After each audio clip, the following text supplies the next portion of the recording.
నమస్కారం. రాఖీకి గ్రహణం ప్రత్యేక చర్చా కార్యక్రమానికి స్వాగతం. రాఖీ పండుగ వచ్చిందంటే చాలు చెల్లెలు అన్నయ్యకి రాఖీ కట్టాలని, అలాగే అక్క తమ్ముడికి రాఖీ కట్టాలని ఎంతగానో ఎదురు చూస్తూ ఉంటారు. కానీ మరి ఈసారి మాత్రం రాఖీ పండుగ రోజు చంద్రగ్రహణం వచ్చింది.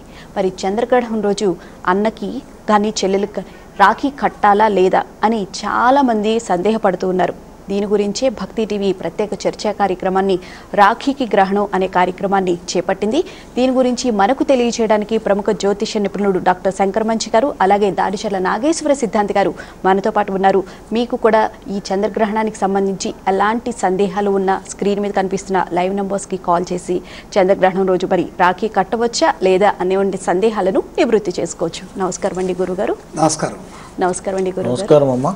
ముందుగా ఈ రాఖీ వస్తుందంటే చాలు చాలా సంతోషంగా ఉబ్బి తబ్బిబ్బైపోయి అన్నకి ఎప్పుడు రాఖీ కట్టాలా అని చెప్పి చెల్లి ఎదురు చూస్తూ ఉంటుంది. అసలు ఈరోజు మరి ఈసారి సోమవారం రోజు రాఖీ పండుగ రావడం జరిగింది. ఆ రోజు చంద్రగ్రహణం కూడా వచ్చింది. ఆ చంద్రగ్రహణం యొక్క పేరేంటి, దాని యొక్క ప్రత్యేకతలు ఏంటి అని గురించి తెలియజేస్తారా? తప్పకుండా. ముందుగా మీరు అడిగారు రాఖీ గురించి. రాఖీకి గ్రహణానికి ఎటువంటి సంబంధం లేదు. ఎందుకంటే ఇది నిత్యము వచ్చేటటువంటి విధానము. నైమిత్తికము, నిత్యము అని రెండు విధాలుగా ఉంటాయి. ఎక్కడైతే మంత్ర సంబంధమైనటువంటి సంస్కారములు ఉంటాయో వాటికి గ్రహణ సంబంధమైనటువంటి ప్రభావం ఉంటుంది. అయితే ఇక్కడ ఈ రాఖీ హోలీ పండగ లాంటిది అని శాస్త్రం చెప్పింది. శాస్త్రంలో ఏం చెప్పారయ్యా అంటే, రక్షాబంధనం నియత కాలత్వాత్ భద్రావర్జ్య గ్రహణాదినేపి కార్యం హోలికావతు అని చెప్పారు. అంటే ఇక్కడ ఏం చెప్పారు, భద్ర అనేటటువంటి ఒక కరణం ఉంది. ఆ కరణం ఉన్నటువంటి సమయం కొంతకాలం ఉంటుంది, తిథ్యర్థం కరణం. ఆ కరణం మాత్రం వదిలిపెట్టి ఆ తర్వాత కానీ ముందు కానీ ఆ కరణం తగలకుండా కట్టుకోవచ్చు. ఇది ఉత్తరాదికి ఎక్కువగా ఉంది, దక్షిణాదికి అది కూడా లేదు. శాస్త్రరీత్యా రక్షాబంధన నియత కాలత్వాతు. ఈ నియత కాలము అంటే ఏమిటయ్యా అంటే, ఇది ప్రతి సంవత్సరము చేసుకునేటటువంటి ఒక వేడుక. కాబట్టి దీనికి గ్రహణ దినేపి కార్యం హోలికావతు. గ్రహణ దినం అయినప్పటికీ కూడా హోలీ పండగ నాడు ఎలాంటి నియమాలను పాటిస్తూ చేసుకుంటామో ఇక్కడ కూడా అలాంటి నియమాలనే పాటిస్తూ చేసుకోండి. గ్రహణ సంబంధమైన దోషం దీనికి లేదు. భద్ర అనేటటువంటి కరణదోషం అయితే దీనికి ఉన్నది. కాబట్టి ఆ భద్రాకరణం ఎలాగో మొదలైన తర్వాత కొద్ది గంటల్లో వెళ్ళిపోతుంది. అంటే ఇక్కడ మనకి ఉదాహరణకి 11:50కి పూర్ణిమ అంతమవుతుందంటే దాంట్లో సగం తీసుకున్నట్లయితే పొద్దున పూట అంతా కూడా మనకి శుభకాలమే ఉన్నది, కట్టుకోవచ్చు. గ్రహణ సంక్రాంత్యాదు రక్షా నిషేధాభావాత్. ఈ రక్షా సంబంధమైనటువంటి నిషేధం మాత్రం గ్రహణ సంబంధమైన అంశాల్లో, సంక్రాంతి సంబంధమైనటువంటి అంశాల్లో వర్తించదు అని సుస్పష్టంగా చెప్పడం జరిగింది. ఇక రెండవ అంశం ఏమడిగారంటే, మీరు ఈసారి వస్తున్నటువంటి ఈ గ్రహణానికి ఉన్నటువంటి పేరేమిటి అని అడిగారు. అంటే ప్రతి గ్రహణానికి సూర్యగ్రహణం అయితే సూర్యగ్రహణం అని, చంద్రగ్రహణం అయితే చంద్రగ్రహణం అని మనకి పేర్లు ఉంటాయి. అది మనకి చాలా చక్కగా తెలుసు. అయితే ఇక్కడ శాస్త్రంలో ఏం చెప్పారయ్యా అంటే, రవిగ్రహ సూర్యవారి సోమే సోమ గ్రహస్తథా చూడామణి రితిఖ్యాత తత్ర దత్తం అనంతకం అని చెప్పారు. ఆదివారం నాడు సూర్యగ్రహణం సంభవించిన, సోమవారం నాడు చంద్రగ్రహణం సంభవించిన శాస్త్రరీత్యా వార ప్రాధాన్యతని తెలియజేస్తుంది. దీన్ని చూడామణి రితిఖ్యాత తత్ర దత్తం అనంతకం. దీని పేరు చూడామణి అని పిలుస్తారు. ఇది అక్కడ ఏం జరుగుతుంది, తత్ర దత్తం అనంతకం. ఏదైతే అక్కడ మనం దత్తం చేస్తామో, అక్కడ ఏదైతే జపం చేస్తామో, ఏదైతే దానం చేస్తామో అది అనంతమైన పుణ్య ఫలాన్ని అందిస్తుంది అంటారు. చూడామణి అంటే అర్థం ఏంటి? అసలు చూడ అనే పదానికి అర్థం ఏమిటయ్యా అంటే ఆచ్ఛాదన అని పేరు. అంటే శాస్త్రంలో ఏం చెప్పిందంటే, అమరకోశంలో చుల్యతే ఛాద్యత ఇది చూడ, చుల ఆచ్ఛాదనే. శిరస్సున ధరించేటటువంటి మణులలో ఈ చూడ అనే పదం ఎక్కడైతే వస్తుందో ఇది ప్రధానంగా నెమలికి ఉపయోగించిన పదము. నెమలి పైన కొంచెం శిఖలాగా ఉంటుంది, అది ఆచ్ఛాదనగా ఉండి అందాన్ని ఇస్తుంది, అందాన్ని విశేషమైనటువంటి అలంకరణగా ఉంటుంది. ఇది ఇలా చూడ అంటే మనకి ఆచ్ఛాదన అని తెలిసింది. ఇక మరొక అర్థంలో ఏం చెప్పారయ్యా, ఇక్కడ మణి అంటే ఏంటి? మణ్యతే స్తూయత ఇది మణి. మణి మణ శబ్దే స్తోత్రము చేయబడినది. మనకి శ్రీ విష్ణుమూర్తి యొక్క ఆయుధాలని వర్ణిస్తూ ఖడ్గో నందక కౌస్తుభో మణి అని చెప్తారనమాట. మణి అంటే ఇక్కడ స్తుతి చేయబడినది అనేటటువంటి ముఖ్య అర్థంలో చెప్పారు. అలాగే ఇక్కడ మరొక అర్థం ఏంటయ్యా అంటే చుద్యతే వాయునే ఇది చూడ అంటే ఇక్కడ చుద ప్రేరణే అని, అంటే వాయువు కనుక వీచినట్లయితే ఆ పైన ఉన్నటువంటి ఆ శిఖ నెమలకి దానికి తెలియకుండానే అది కదులుతూ ఉంటుందిట, అందాన్ని ఇస్తూ ఉంటుందిట. అంటే ఇక్కడ ఆచ్ఛాదన కలిగించేటటువంటి గొప్ప వస్తువు. చూడామణి అంటే విశేషమైనటువంటి ఆకాశంలో నభోమండలంలో ప్రత్యేకతని సంతరించుకొని ఉన్నది. ఇది సోమవారం నాడు రావటం ద్వారాగా విశేషమైనటువంటి ప్రభావాన్ని ఇస్తుంది. ఇది పూజనీయమైనటువంటి అర్థంలో మణులు ఎన్ని ఉన్నాయి మనకి? ఇక్కడ కౌస్తుభమణి ఒకటి ఉంది, శమంతకమణి ఒకటి ఉంది, చూడామణి ఒకటి ఉంది. శిరస్సున రాణులు ధరించేటటువంటి మణుల్లో ఈ చూడామణి చాలా విశేషమైనది. రామాయణంలో దీనికి చాలా విశేషమైనటువంటి ప్రాముఖ్యత ఉన్నది. ఇది పెట్టుకుంటే మగవాళ్ళు కిరీటం పెట్టుకుంటే ఎంత అందంగా ఉంటారో, స్త్రీలకి ఆ కిరీటాల్లో వాళ్ళు ధరించే దాంట్లో చూడామణి కనుక ధరిస్తే విశేషమైన అందం ఉంటుంది. ఇది పరిపూర్ణమైనటువంటి ఫలితాన్ని ఇస్తుంది. ఎంత ఫలితమయ్యా అంటే వారేషు అన్యేషు యత్ పుణ్యం గ్రహణే సూర్యచంద్రయోహో తత్పుణ్యం కోటి గుణితం యోగే చూడామణౌ స్మృతం. ఈ చూడామణి నామాన్ని, ఈ శబ్దాన్ని ఎందుకు ప్రయోగించారు అంటే ఇతర వారాల్లో వచ్చేటటువంటి గ్రహణానికి ఎంత పుణ్యమైతే ఉంటుందో, అసలు గ్రహణం అంటేనే చాలా పుణ్యప్రదమైంది జపాలకి వాటికి, అలాంటిది ఈ సోమవారం ఈ రవివారాల్లో వచ్చేటటువంటి ఈ చూడామణి పేరుతో వచ్చేటటువంటి సూర్య చంద్ర సంబంధమైనటువంటి గ్రహణాల్లో కోటి గుణితం అనంతం పుణ్యం, అనంతమైనటువంటి 1000 కోటి రెట్లు పుణ్యాన్ని ఇది ప్రసాదిస్తుంది అయ్యా అని ఈ నామం యొక్క విశేషం చాలా గొప్పది. మరొక విశేషం ఉన్నది, అది సోమవారం రావటం, శ్రవణ నక్షత్రంతో రావటము, పూర్ణం రావటం, ఈ మూడిటికి చంద్ర సంబంధము అవినాభావంగా ఉంది. మానసిక దుఃఖాలు ఏవైనా ఉంటే, ఆ మానసిక దౌర్బల్యం ఏదైనా ఉంటే ఈ గ్రహణంతో అవన్నీ తొలగిపోతాయి, విశేషమైన పుణ్యం వస్తుందని భావించవచ్చు. అలాగే గురుగారు, మరి ఇప్పుడే చెప్పారు చూడామణి చంద్రగ్రహణం ఈసారి అని చెప్పి, మరి నూతన యజ్ఞోపవీతం చేయాలి అనుకున్న వాళ్ళు ఈ చంద్రగ్రహణం ఉన్న రోజు చేయొచ్చా, చేయకూడదా? అసలు ఈ యజ్ఞోపవీత ధారణ అనేది ప్రతి సంవత్సరము సామాన్యంగా ఈ రాఖీ పౌర్ణిమ, అదే శ్రావణ శుద్ధ పౌర్ణిమ రోజు శ్రవణ నక్షత్రయుక్తంగా ఉంటే అది ఋగ్వేదులకు ఉపయుక్తం. ఋగ్వేదులు శ్రవణ నక్షత్రం ఉంటేనే ఆ రోజు దాన్ని పాటిస్తారు. అయితే ఈ సంవత్సరము దీని మీద ఇప్పటికే చాలా మంది తమ అభిప్రాయాలను, చర్చలను మొదలుపెట్టారు. ఇక్కడ 2 రకాలుగా భావనలు వస్తున్నాయి. ఒకటి, ఈ సంవత్సరము ఉపనయనం చేసుకున్నటువంటి నూతన వటువులు అయితే ఎవరు ఉన్నారో వాళ్ళది ఇది నూతన ఉపాకర్మ. నూతన ఉపాకర్మ కాబట్టి ఈ గ్రహణ దోషం ఉంటుంది, ఆ రోజు చేయకూడదు అని కొందరు అభిప్రాయం. ఇంకా కొన్ని ఇప్పుడు శాస్త్రాల్లో మనం కొంచెం పరిశోధిస్తే 2 రకాలుగా ఉన్నది. అది చాలా మట్టుకు ఏమిటంటే మనం దాని అర్థం తీసుకోవడంలో ఏ రకంగా మనం అన్వయించుకుంటే ఆ రకంగా వచ్చే అవకాశాలు కూడా ఉన్నాయి. మామూలుగా అయితే మధ్యాహ్నం తర్వాత గ్రహణ వేద స్టార్ట్ అవుతున్నది. గ్రహణం రాత్రి ఉంది కాబట్టి గ్రహణ వేద కాలం కంటే ముందు సూర్యోదయంకు, తర్వాత సూర్యోదయం కంటే ముందు కూడా మనకు ఈ ఉపాకర్మ చేసుకునే అవకాశం ఉంది కాబట్టి గ్రహణ దోషం లేదు, దీన్ని మనం ఆచరించవచ్చు అనేటువంటి అభిప్రాయం కూడా ఉంది.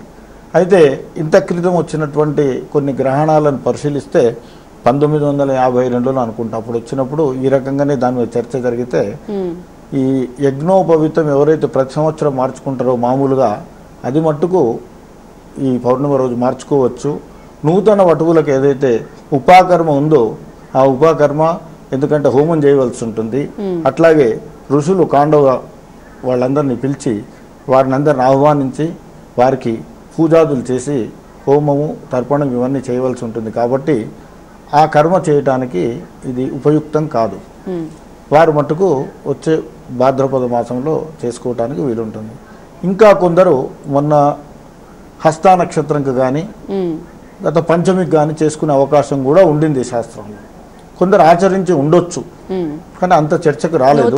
ఆచరించే వాళ్ళు మాత్రం చేయకూడదు అనేది సామాన్యంగా జరుగుతున్నది. దీంట్లో శాస్త్రంలో 2 రకాలుగా కూడా అభిప్రాయాలు ఉన్నాయి. కాబట్టి దాన్ని ఎవరికి అనుకూలంగా వారు అనువర్తించుకొని నడుస్తున్నటువంటి పరిస్థితులు. అంటే ఇలాంటి చంద్రగ్రహణం 1952లో వచ్చినట్టు ఒక ఆధారం చూశాను నేను. అప్పుడు ఇట్లాగే సమస్య వస్తే చర్చించండు. దాని తర్వాత కూడా 1990లో వచ్చినప్పుడు అది ఉదయకాలంలో ఉంది. కాబట్టి ఆ రోజు అప్పుడు చేసుకోలేదు.